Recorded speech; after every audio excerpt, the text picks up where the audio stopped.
My name is Tom Harris, and this is Exploratory Journeys.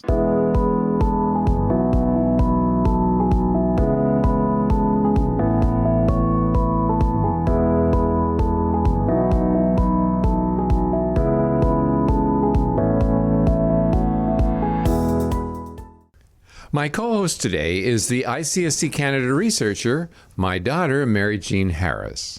Mary Jean is also the webmaster for ICSC-Canada.com and regularly writes and narrates our Climate Change Minute videos, a couple of which I'll include in the description under the podcast. Mary Jean has a bachelor and master's degree in physics, and besides her work with ICSC Canada, is also a business owner and published author. We'll also include links to her writer's page under the podcast as well. So welcome to the show, Mary Jean. Hi, thanks so much for having me again. Yeah, it's great. Yeah. Well, today we're going to talk about the health and environmental impacts of what's supposed to be green energy. And of course, that would be industrial wind turbines. We're going to use the abbreviation IWT at times, industrial wind turbines, because they're not like the little wind turbines that the Dutch had or that people have in their backyard, you know, for their birds or whatever. Yes, they're enormous. Yeah, they're huge. In fact, tell me, what was it like in northern New York State when you and Carolyn tried to run to the base of a turbine from the highway? Well, my sister and I wanted to run up to the base of the turbine. We were a bit younger then. And we went running through the field and running, and we never reached it. We eventually got to a fence. We had to stop anyway, but it is a lot bigger than it looks like it is from the road.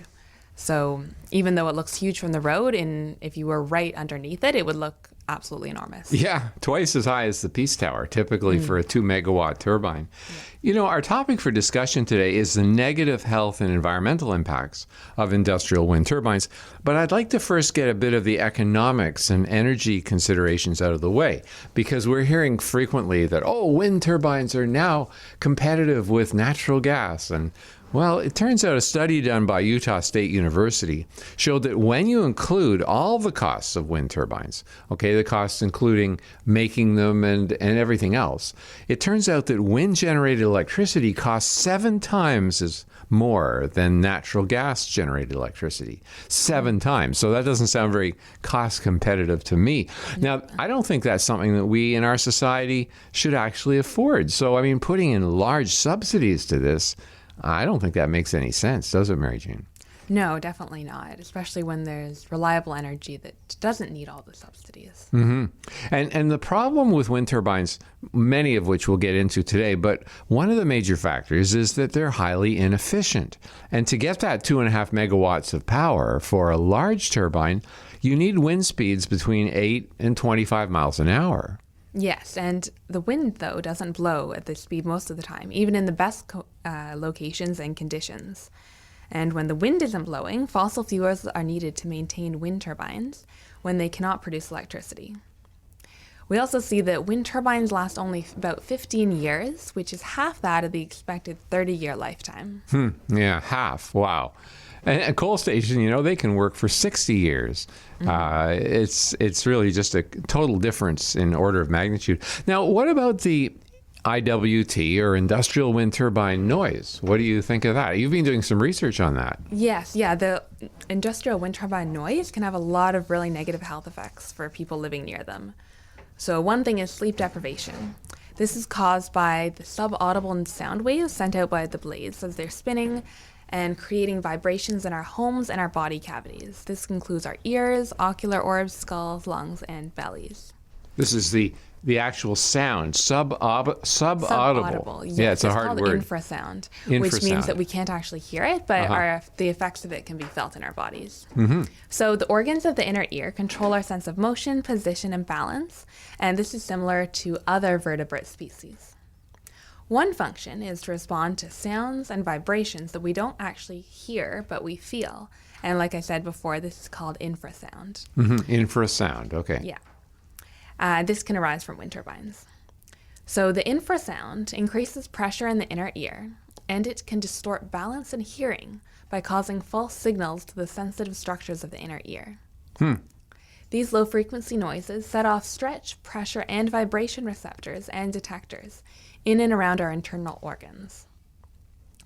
So people around the world who live close to wind turbines have been reporting symptoms such as headaches, fluctuating pressure, and ringing in the ears, increased blood pressure, anxiety, nausea, panic attacks, depression, and more. Oh, it makes me feel kind of depressed just hearing about it. Yes, a lot of really negative effects. And this is all around the world where wind turbines are installed. We've seen that as people distance themselves from wind turbines, however, that their symptoms will abate or disappear. And if they return to areas close to wind turbines, these symptoms will return. This is called the Wind Turbine Syndrome. Wind Turbine Syndrome. Okay, that's something to remember. Wind Turbine Syndrome. This most often affects the young, old, and people especially sensitive to stimuli. In fact, in some people, these effects can manifest as only about 10 minutes beneath a wind turbine. But in others, it will take longer for them to be noticed and felt. So if people live under a wind turbine for long periods of time, if their house is nearby, then the effects will build up and they're almost certainly going to feel some of these negative effects. Wow. And because of this, researchers and scientists are suggesting having a 2-kilometer setback from wind turbines. 2 kilometers. So, geez, that means there couldn't be there couldn't be a house within a 4-kilometer diameter circle. Is that what it's meaning? Yes. Wow. Now, that sort of raises an interesting question. The energy evolution, that was the energy report for the city of Ottawa, they talk about 710 of these turbines, each almost about half as big as the Peace Tower in height.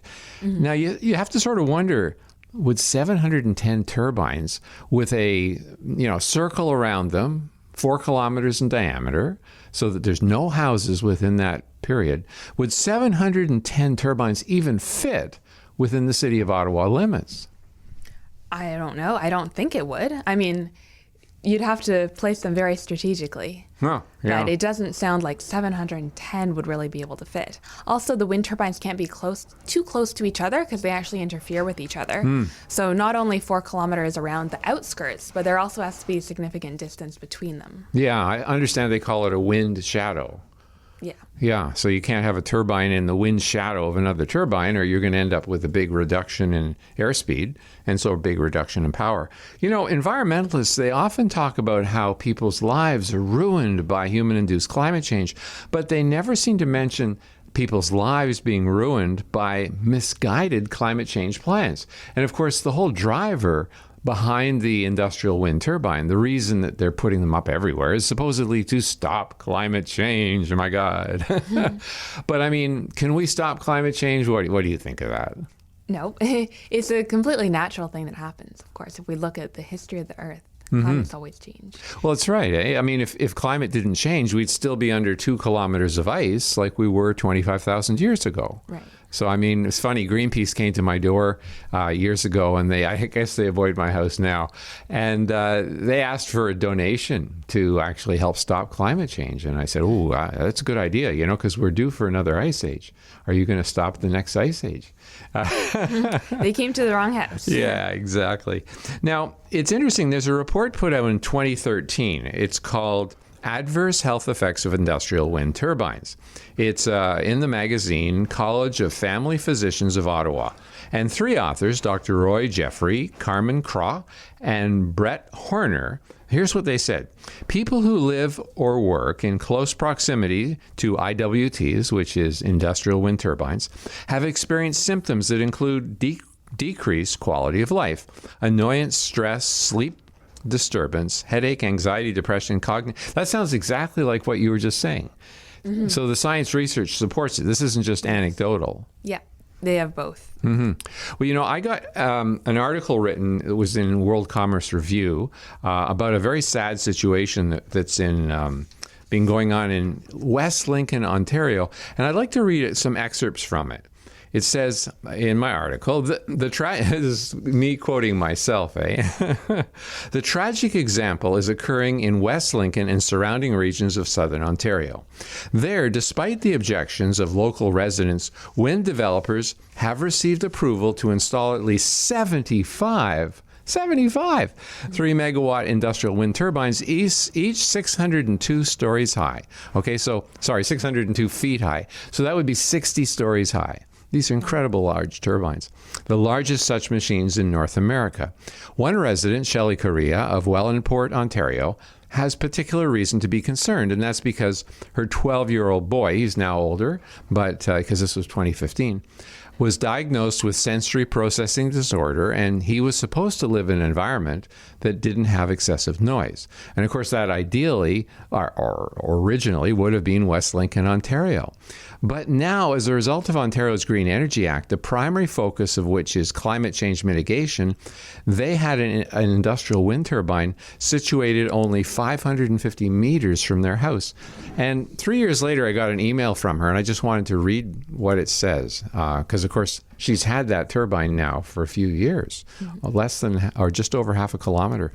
The noise from the turbines can be very irritating, and it does make it difficult to enjoy your property as you should be able to. The wind pushers call it, quote, annoyance, unquote. I guess we're expected to deal with it for the greater good. This means the people making the money from the scam. We're not even supposed to complain about the fact that our property is now surrounded by ugly wind turbines and their accompanying infrastructure, which is equally horrible. All of this forced upon our unwilling community. Many people are unhappy, and many others have been able to move away. Very sad for the once tight-knit community. So that's sad to hear that that's going on, and that's coming to Ottawa. I mean, I hope they don't put any near our house. Yes, there's certainly a lot of problems that can arise from this. Yeah, exactly. Well, it's interesting because in Dufferin County, a lady by the name of Barb Ashby said that she was forced out of her home in Amaranth, Ontario, because wind turbines were too close. And here's what she said. The problem is not just cyclical audible noise keeping people awake, but also low frequency infrasound. And she says it can travel for many kilometers. She said infrasound goes right through the walls. It pummels your body. Now, a lady by the name of Sherry Lang, who's the CEO of the North American Platform Against Wind Power, okay, North American Platform Against Wind, I guess is the proper name. She said, I have personally received hundreds of phone calls from distressed people who need to vacate their homes, okay, because of these silly wind turbines. And she says, it's my experience from talking to doctors, researchers, and other high-level professionals that governments seem to be under the influence of the industry. Oh, man, this is terrible. So, Mary Jean, how is wind turbine noise actually measured? Well, when analyzing wind turbine noise, the developers usually report a decibel rating according to what the human ear normally hears. This is called decibel A or dBA measurements. This doesn't actually take into account the infrasound that the inner ear can detect. So they really should be reporting decibel C, dBc measurements as well. And this takes into account the low frequency noises as well as infrasound produced by wind turbines. So that means that if you record both, then you'll accurately pick up the higher levels of low frequency noise. And this is the thing that actually affects human health so significantly. Wow. You know, Shelley Correa, who I quoted from earlier, she actually testified before the government's Environmental Review Tribunal. And here's what she said to the tribunal. On top of the incessant cyclical noise, there is light flicker and infrasound. And it's interesting because she's actually gotten a number of specialists to work with her. One of them was Carmen Craw, who's a B.Sc in pharmacy. She's Korea's science expert. And here's what she wrote to Canada's Minister of Health in 2013. Vigilance and long-term surveillance systems regarding risks and adverse effects related to children are lacking. Sounds kind of like the COVID, doesn't it? I mean, telling them they should all get their vaccine and, geez. Yeah. Such programs are necessary to evaluate the risk to children who are being exposed to industrial wind turbines. This evaluation should take place before proceeding with additional approvals. Well, let's hope our city of Ottawa actually takes this seriously because, you know, they should not be approving any wind turbines until they have studies that show that, in fact, they're not dangerous to anyone, let alone, especially children. Now, remember, we were talking about the materials that are used to make industrial wind turbines. Can you say a little bit more about that? Yeah, so in our last podcast, we talked about that intermittent wind turbines are often produced with child labor or nearly slave labor, and they don't have many health, safety, or environmental safeguards at all. They always involve special rare minerals